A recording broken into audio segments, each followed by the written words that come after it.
Oh my God!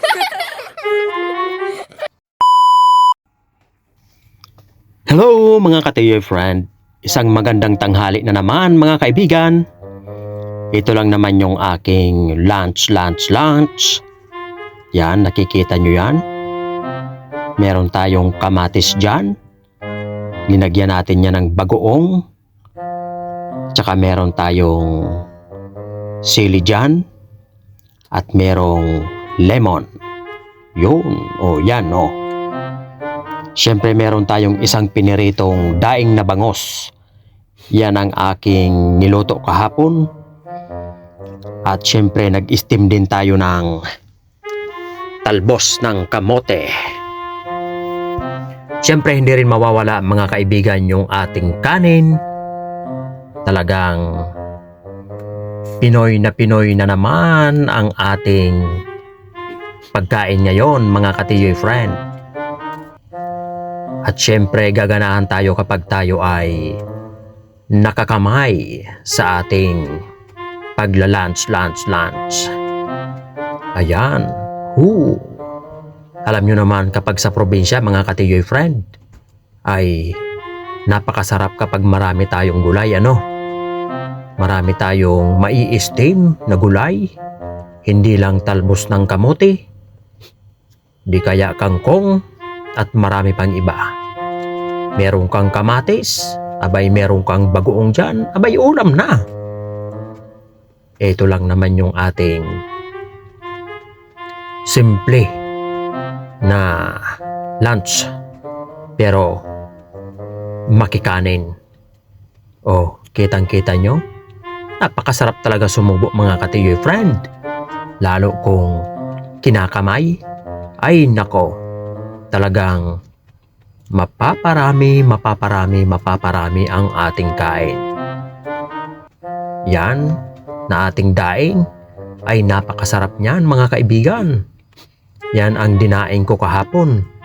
Kaya kung hindi mo pa napapanood yung aking pagdadaing, abay, panoorin mo mga ka-TUI friend. Dito lang yan sa aking channel. Tamang-tama lang yung pakadaing ko niyan. Saktong-sakto yung lasa. Yung pakalagay ko ng asin, pakalagay ng suka, merong din niyang bawang at merong paminta. At binabad ko po yan ng 7 oras, linagay sa rep at kinabukasan ay pinirito. Kaya yan, masarap papakin. Talagang ganadong-ganado tayo sa pagkain mga ka-TUI friend. Siyempre yung ating talbos kamote naman dyan, abay binili ko lang yan. Nagbili lang ako ng 3 pirasong bugkos. Ayan, in-steam ko lang yan. At yun, linagyan lang natin yan ng bagoong na may kamatis at may sili. Ano pa?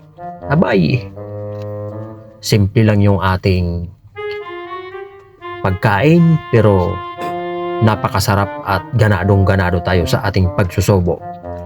Kitang-kita nyo naman mga kaibigan, abay, kailangan talaga natin maging happy tayo kapag tayo ay kumakain.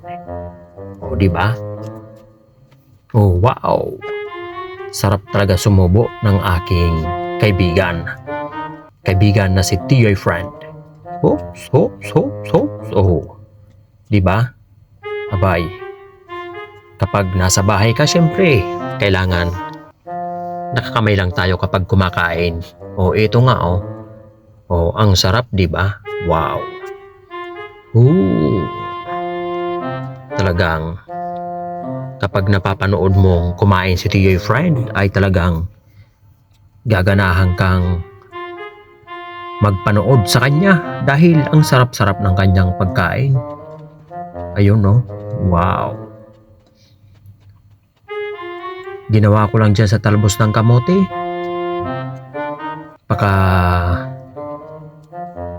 Talbos ko ng mga sanga-sanga niya. Linagyan ko lang yan mga ka-TUI friend ng mainit na tubig. After 5 minutes, tinanggal ko na yung maita tubig at ito na, ready na. Ready to eat na. Oh, solve na naman ang ating tanghalian. Ayun, oh, malapit na maubos. Oh, di ba? Solve na naman ang ating lunch.